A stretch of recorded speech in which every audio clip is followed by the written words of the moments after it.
You are looking at Julian's pronunciation guide, where we look at how to pronounce better some of the most mispronounced words in the world, like this other curious word. But how do you say what you're looking for today?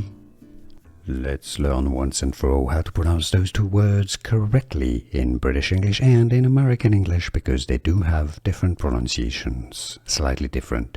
If you want to learn more vocabulary, stay tuned. I've got more videos for you coming up at the end of this video. The top word in British English is pronounced as mirror. Mirror. Alright, a short E sound. Mirror. The stress is on the first syllable. The Americans say it as mirror. Mirror. Could you hear the difference? Let me know in the comments. Now, the bottom word is pronounced error in British English. Error. I made an error. A mistake. Error. The Americans say it as error. Error. So, let's summarize. Mirror or mirror versus error or error. Could you hear the difference? Was this any useful? Let me know in the comments down below.